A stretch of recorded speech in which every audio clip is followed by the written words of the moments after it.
All right, Kelly, welcome to the Hub. Thanks for having me. I know you said this was your first time talking or being on a podcast, but you are a collegiate athlete, right? National championship winner. So I'm sure the pressure is nothing. This is no pressure whatsoever. It's funny. I still get nervous, even having been through stressful situations like a national championship. But I'm excited to be here. So thanks for having me. Yeah. No, I the same way. I still play like City League soccer, and well, I won't tell it. Well, I'll give a little story. But my mom basically would say I'd get so nervous before like Little League soccer, and I would always have to go to the restroom, and before I played, and let's say I still get nervous before even just like City League soccer. So it's just something about nerves. It just doesn't go away, I guess. Nope, you don't outgrow it. Yeah, you don't outgrow it. So yeah, again, thanks for coming on. I think this is a very timely episode, especially because Supreme Court ruled that athletes can now make money off of likeness, image, brand. I'm not sure of all the implications, but I also thought it'd be kind of interesting to hear your perspective of like you're really into sailing. What was it like competing in a national championship? And I'd love to hear your thoughts on the new NCAA kind of environment for college athletes. But let's first start off with sailing. Can you tell us a little bit about it? I don't really know a ton about it. So can you talk about how you got into it? Like explain the sport a little bit to us land lovers, I guess, or land people. Yes, absolutely. I actually grew up in a pretty small town in Wisconsin, which a lot of people think Wisconsin, that's in the middle of the country. Where are you sailing? But there's actually a pretty active sailing community in the Midwest on all of the inland lakes in Wisconsin, Minnesota, Iowa. So there's a pretty active sailing scene in Wisconsin, and my parents actually grew up sailing. They met in high school through sailing. And cool. So it was just something that as a kid, I was always around. They started teaching me how to sail when I was 5. So it was definitely just something I grew up with. And I'm actually not very athletically inclined towards other sports, like especially sports with balls. Don't have good hand-eye coordination. So that sailing was always kind of like my primary sport growing up. And yeah, maybe just to explain like a little bit about how it works. So there's kind of sailing for fun where you're just out, on a sailboat, but racing is typically, depending on the kind of boat, you can be by yourself or with other people. And there's a starting line, there's a countdown timer, and then basically like when the gun goes off, you cross the starting line. There are different lengths of races, but usually it involves like going around buoys, usually a couple laps. So like, for example, you would go around the buoys twice, and then there will be a finish line. And so then you cross the finish line to finish. And the way the scoring works, it's kind of similar to golf where it's points and you want low points. So if you get first, you get 1 point, second, 2 points, and so on. And then typically a regatta or like a competition event is multiple races. And so you would just aggregate your scores across all your races and the lowest points win. So the races, are they over a couple of days or for the regatta? Yeah, it can be. For example, in college, most regattas are 2 days, Saturday, Sunday events. Got it. So, and typically there's a target number of races they're going for, so you can finish in 1 day. So it just kind of depends on what the event is. Got it. Okay, these might be some couple of dumb questions, but I'm going to ask them because if I have them, I'm sure other people do as well. So is it timed, or is there any like skill factors involved, like how nice of a turn you did around the buoy? Does that like give you? Yeah. Yeah, so it's not timed, so you're racing in real time against your competitors. So again, it's like whoever crosses the finish line first. Oh, interesting. And there's kind of two components. I think there's more of like the physical skills, so doing the maneuvers well, like you said, going around buoys in like a fast way. So that's just something you practice. And then there's also more tactical components. So looking at where the wind is coming from and trying to like Oh, read the interesting. wind better than your competitors.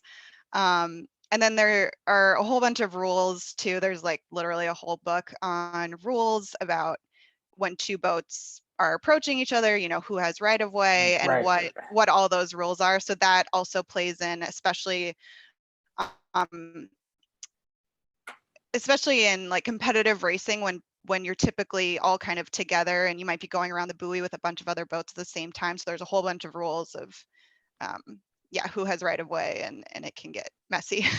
Well, that was my next question, because I was like, okay, if it's just whoever crosses the finish line first, like, is everyone lined up at the beginning, or is there like, what about boat collisions, things like that? But I'm guessing there's lots of rules, like you said, Yeah. that kind of clarifies it. Is it a, how do I say? Is it like a single sail and then like, I'm trying to think, like maybe Moana's not the best, but you know how they have like a little log and but is it like what does the boat look like? It's not like the Ryder Cup.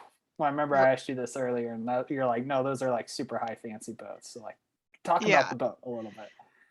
Yeah, so the boats I grew up sailing in junior sailing, and college is pretty similar, are it's a single hull, so just like one hull in the boat instead of like Gotcha. two hulls would be like a catamaran. So it's just one hull. Um, and typically it's two people sailing with two sails. So there'd be like a big sail and then a little sail in the front. Got it. And so one person would drive and do like the big sail, and then that person's called the skipper, and then the crew sits in the front and does the front sail and some other. There's different sail controls and little things to adjust, and so the crew does that as well. And so growing up, actually, I was a skipper. I drove my own boat, and I did that until I was 18, I guess. And then when I went to college, I actually decided I wanted to crew in college, partially because I didn't think I was quite good enough to be a skipper at Boston College. And also it just seemed to fit better with what I wanted to do. So yeah, I switched to crewing, and I still crew now on a boat in Seattle. The boat I sail now in Seattle is actually 5 people. So similar type of boat. It's 2 sails. It's just a lot bigger. So you need 5 people to crew it instead of 2. Gotcha. I want to talk about your current sailing as well, but maybe let's Yeah. Real quickly, why did you choose Boston College? Is that like a famous sailing? The only sailing I know, I think Northwestern has a pretty big sailing. I had a buddy who went there and he was telling me about, but yeah, why did you choose Boston College? Yeah. It wasn't solely for sailing, but it definitely did factor into my decision when I was looking at colleges. I When I was looking at colleges, I did want to kind of get out of the Midwest and kind of go see another area of the country. So I applied to a lot of East Coast schools. And then when I was kind of deciding, I did look at the fact that Boston College had a really good sailing team. And actually, I was between BC and Northwestern for a little while. Oh, interesting. Okay. Yeah, but Boston College actually does have a fairly good reputation in terms of sailing, and so I was not a recruit. I wanted to walk onto the team, and that was actually something where I wasn't even sure if I would make it, but You did. but I did. Yeah, You did. No need to be humble, and yeah, you won a national championship. That's pretty awesome. yeah. So we'll talk about college because I want to also talk about like Supreme Court, NCAA, all that stuff. At one point, but currently, so how did you a pretty big sailing culture in Seattle, right? Hmm. So how did you find your current crew? Do you guys own the boat? Do you rent it? Yeah, so I moved to Seattle a year after I graduated undergrad, and didn't really do any sailing the first year I lived here. Was just kind of trying to get the lay of the land, Totally. but I really missed it. So I actually went to an open house at Corinthian Yacht Club, which is on Puget Sound. They were just having an open house for new members, and started talking to people, and um, got talking with someone, and she was like, yeah, we always need extra crew. So we exchanged contact info, and literally like a week later, she was like, we're looking for someone as an extra person. Do you want to come? So the boat I sail in Seattle, it's called a J24. It's 24 feet long. Um, and again, you have a skipper and then 4 crew. I'd never sailed one before, but if you've been sailing long enough, like it's kind of all the same, you can pick it up. Right. And so, yeah, now I've been sailing with them 5 years, I guess. Kind of skipped a year with COVID. But yeah, so there's summer racing here Tuesday nights on Lake Washington, Oh, and cool. yeah, we just went to U.S. Nationals in Vermont about a week ago, so that was fun. And how'd it go? Did you guys dominate? Uh, we got 11th out of 41, so not bad. It's interesting at that level. A lot of the people in the top 5 are actually paid crew members, so people that are professional sailors Oh, um, interesting. that people hire to sail on their boat with them. So it's definitely really competitive, and it's hard to compete with people that Yeah, do it. sail full time. Yeah. I mean, you're cranking at a big corporation, which shall remain nameless for right now. But yeah. So how do you balance? And I think this is a hard thing. I know when I first graduated from undergrad, it took me a little time to find kind of an activity that that I could kind of do with work and still fulfill fulfill my hobbies or things like that. For me, it was mountain biking, but I guess how do you balance work and sailing? Because sailing's not like, hey, I'm going to go out for like 30 minutes or an hour. I'm sure it takes a little longer, right? Right. Yeah, it is hard. So when we race on Tuesday nights, I have to leave my house by about 4:30, and I usually don't get home till 9 or 10, because we'll race until it's dark. And in the summer, in Washington, it's dark at like 9:30 p.m. So, Right. um, so it is a commitment. It was hard, especially I finished up my MBA, which I was doing part-time and working full-time in Wow. 2020. And so when I had classes 2 nights a week and was trying to sail, that was a lot. But I think having something outside of work and school or whatever it is that you enjoy is really good for your mental health. And so Yep. even at times where I would be like, oh, I don't have time for this, or I have to leave work early and it's busy. Then when I would actually get out there and be on the boat, it's like, oh, this is so nice. I And needed this. Yeah. you remember why you do it. So Yep. I think I've realized that now. And even this summer, as maybe things would be busy at work and I would have to leave to go sail, it's like, nope, it'll be okay. This is something I want to prioritize. So Yeah. It reminds me of like what matters the most. Like work's important, but like sending one more email is not, you know, yeah, the return on staying a little longer at work is not always the best strategy, I guess, for your health. yeah. Um, cool. Well, this has been super informative. I feel like I know a lot more about sailing and boat culture as well. I read Boys in the Boat like a couple of years ago. I realized it's not very different, but Washington, Lake Washington, Puget Sound.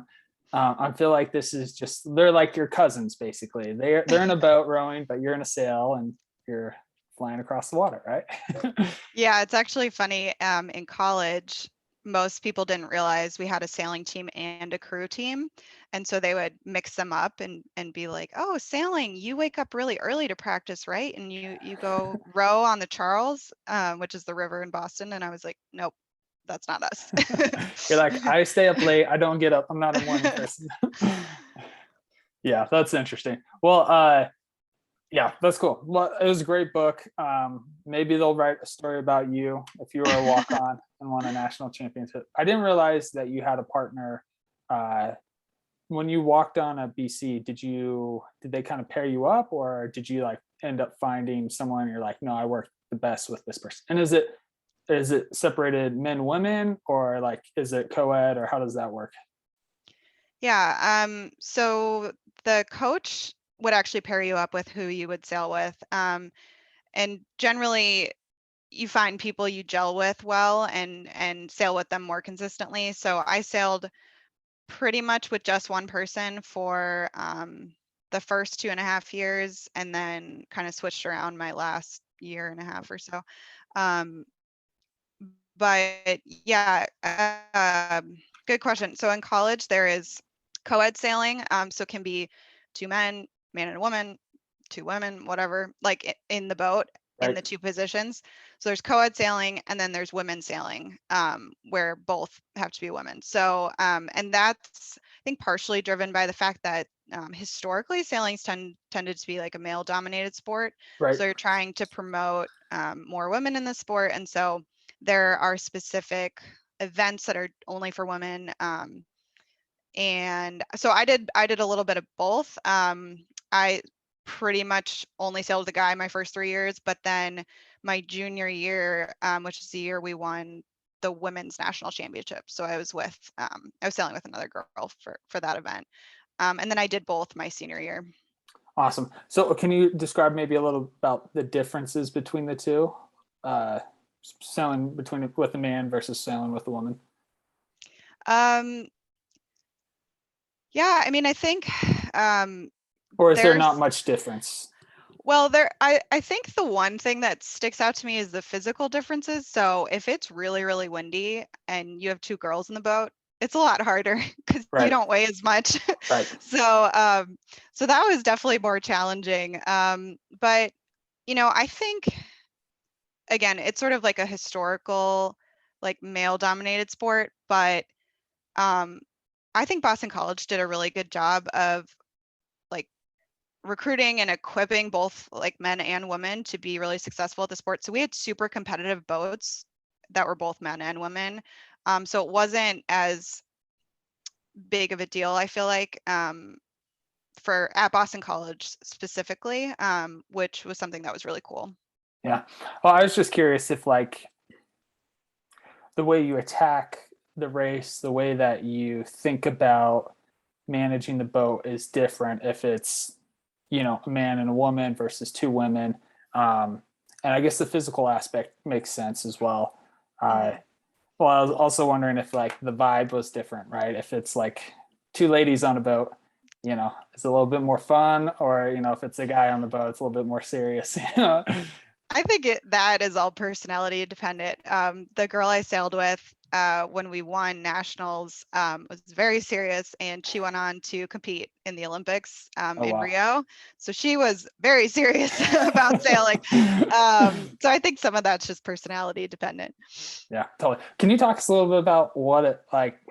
My glory days maybe was when I was like 10 or 11. Definitely not high school, and I didn't play college. But yeah, walk us through like what is it like being in like a national championship, leading up to it. How'd you manage the stress? Like, Yeah.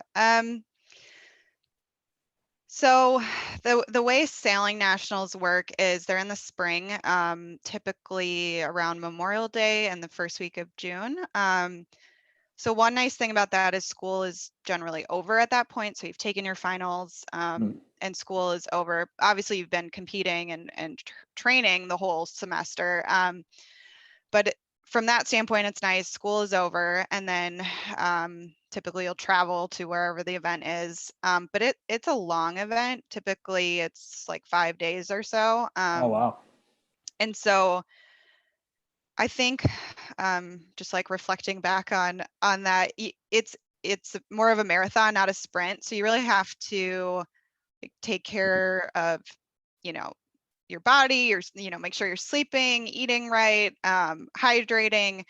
The national championship we won my junior year was in Texas, on a lake, and so it was very hot. We were all about making sure we were drinking water at all times. Right. And then just, not trying to get too wrapped up into points or hung up on specific races that, maybe you had one bad race, because again, it's the sum of your total points. And Right. so I think sailing can be a very mentally challenging sport, because if you, again, I think it's kind of similar to golf, although I'm not a golfer, but because you can have a bad race and then get in your head, Right. whereas it's, there's a lot of races. So if you can shake it off and do well the next one, you'll be fine typically.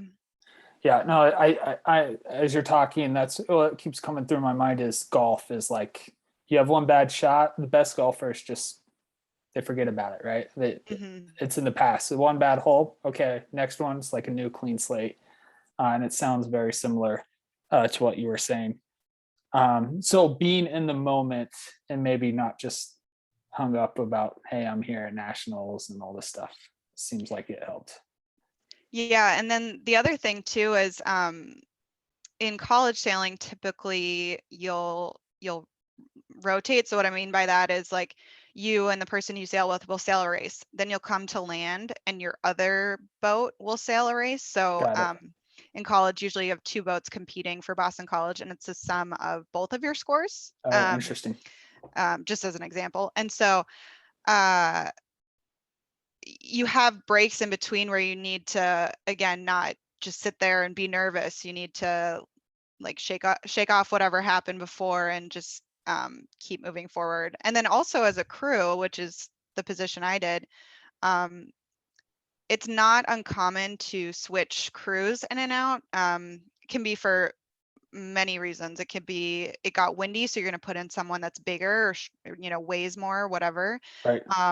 Vice versa, if it gets less windy, put in a smaller person. And so you always kind of have to be ready. So even if you're not sailing, maybe I wasn't sailing that race, I have to be ready because I might be going in the next one. So interesting.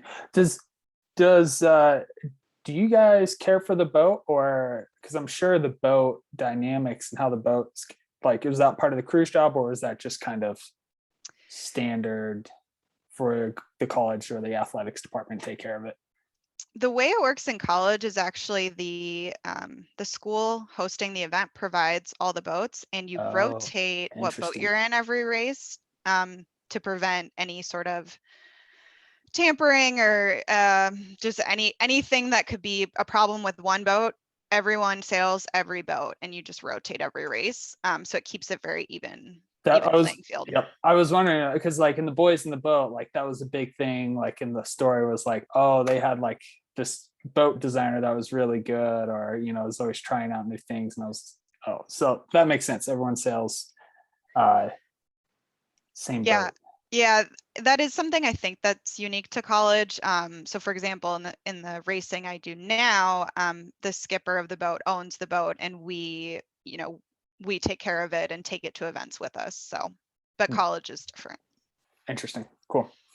Do you guys have like, is it like to train when you're not in the boat? Are you like in the gym lifting weights? Are you running cardio? Or is it kind of, hey, it's more about reading and managing the sail so I can eat whatever I want, kind of thing? Or is there some sort of like dietary component to sailing as well?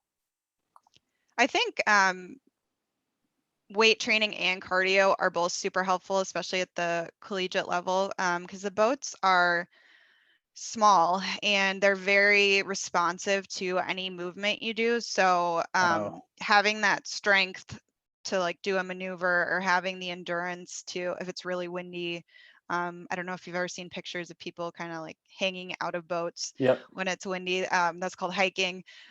Having the endurance to hike for a long period of time. And that was actually one thing that was really nice about Boston College was sailing's a varsity sport there. So we had the backing of the athletic department. We had access to the weight room, to trainers, to sports medicine. Oh, So we were lifting twice a week on top of practice 4 days a week. Yeah, it was very intense, but it was very cool because you got that experience of being a college athlete in a sport that often doesn't get that kind of support or, resources or anything like that. yeah. Well, this is a great transition because this is kind of like one of the main things I wanted to talk to you about is the NCAA now allows for athletes to make money in college. And so I went to BYU and I've just kind of seen the football team athletes, it's like quarterback signing a deal with, some company or sponsoring this, or women's basketball just signed a deal. They're doing this sponsorship. And it feels like it's just kind of, I realize there's a lot of regulations, but two questions that I had. One, how does this affect the I don't want to say non-core athletics, but for lack of a better term, non-core, like, football, basketball, like, how does it affect all those other athletes? Is it a big deal? Like, was this something you struggled with? Like, hey, I can't make money off of sailing. Kind of walk us through kind of what your thoughts are on that. Yeah, so it's interesting. I don't know exactly how this impacts sailing, but I have a guess, and that is college sailing is separately governed by the ICSA, which is the Intercollegiate Sailing Association. So Okay. there's a separate governing body over all of college sailing. Part of the restrictions from the ICSA is that you can't have any like scholarship or like monetary benefits for sailing in college. So there are no financial scholarships tied to sailing the way there are for football or basketball. And the reasoning behind it is to provide more of an even playing field for colleges where sailing is not a varsity sport, doesn't receive university funding, because otherwise schools where it's varsity could just recruit all the best sailors in the country, give them all full rides, maybe, and you would have like 5 schools that were good at sailing and no one else to compete against. So it's meant to provide more of an even playing field for across all schools. And so along with that, I'm guessing the NCAA ruling doesn't really change how the ICSA would see college athletes for sailing.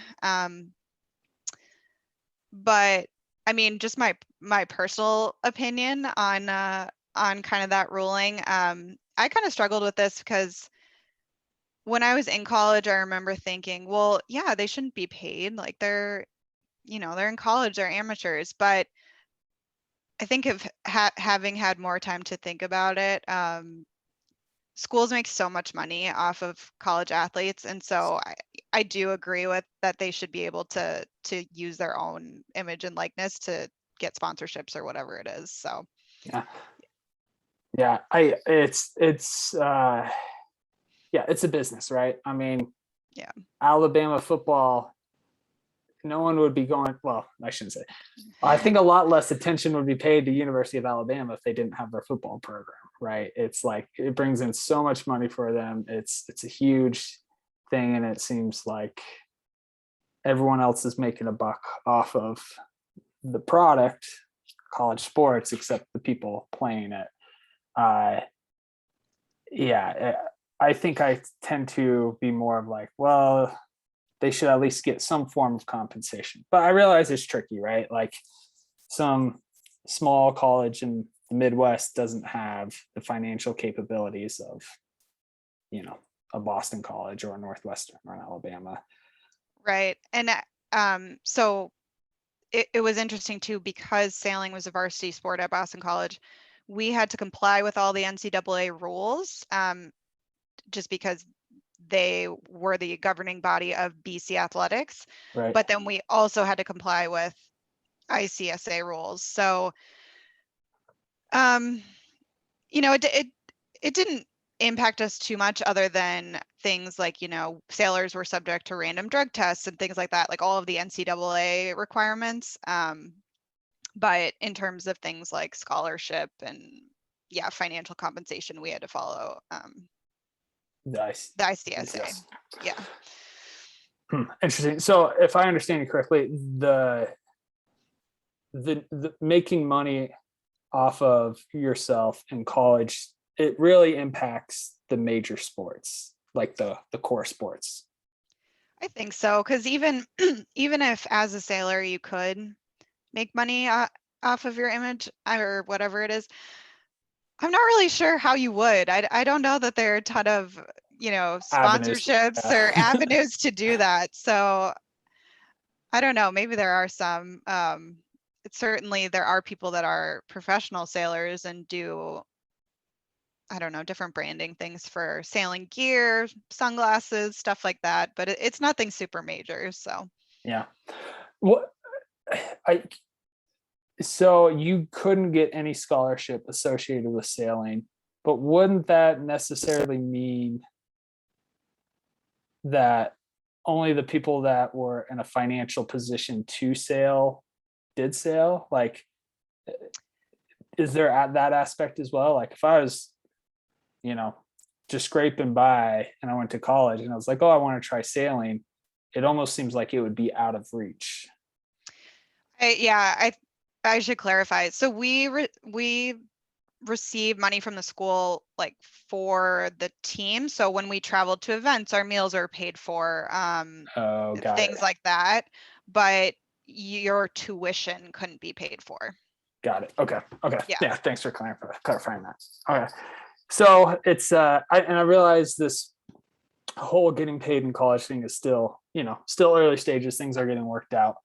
But it was nice to hear your perspective, especially from someone like not in not playing football, right? It's like, yeah, football is kind of fairly obvious how this is going to impact it, but in these non-core athletics, like I was curious to see what the effect was. So thanks for sharing your perspective.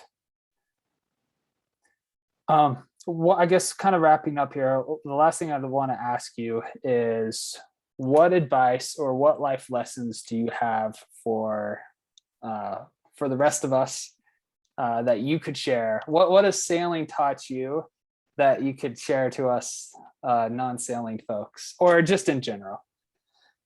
Yeah, I actually think sailing is a great sport to teach life lessons. So I've thought about this question before. And I think some of that is just because it is sort of a mentally challenging sport. And so I think the biggest one is to control the things you can control and kind of let go of the rest. So an example in sailing is you can control things like how your sails are set, where you're going on the race course, like when you want to turn. But you can't control where other boats are. You can't control what the weather's doing.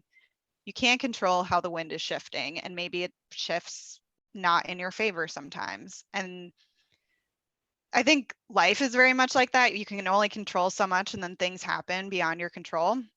And so it just kind of teaches you to, not get too upset or frustrated about those things that are outside of your control and just adapt as they come. So I think that's a really great life skill to practice. And that's not to say you don't get frustrated sometimes, but it's a good reminder. That's great. Sorry, you were going to say something else. No, I think the other thing is just kind of along with that is just patience and not to give up, because sometimes things happen that you can't control, that the wind shifts and all of a sudden you were winning and you moved to last, because that happened to me one time when I was 16 and I swore off sailing forever. It didn't stick, but it happened. In the heat of the moment, you were done with it. Sorry, go ahead. No, yeah, that's all. So I just think that having that perseverance and patience with yourself, with your circumstances, and, knowing that you can get through it, and just keep doing the things you can do and doing them well. And yeah. I would say resilient. Being resilient, Yeah. adapting is I think that's I totally agree. I think that's a skill that's maybe, or a characteristic that sometimes gets overlooked, is especially in today's world where it feels like there's a lot of like, oh, this happened to me and I couldn't do anything about it. I think from what I'm hearing, the ability to take adverse circumstances, adapt, and overcome, or even just to make it through. Yeah, those life skills, and that attitude, that outlook on life can be applied in lots of different places. Whether it's J24, right? Your boat now, Yep.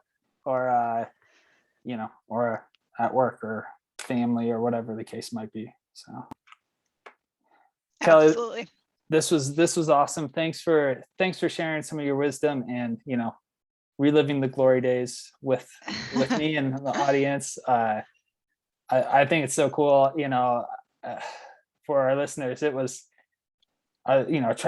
finding guests, finding people, and I've worked with Kelly before, and when you told me you were a national champion, I was like, man, like I never would have known. Because at work you just don't really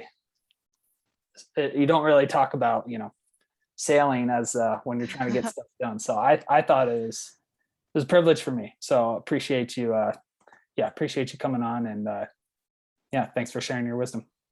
Yeah, thank you so much for having me. Yeah. All right. Well, thanks, and we'll see you. All right. Bye. Bye.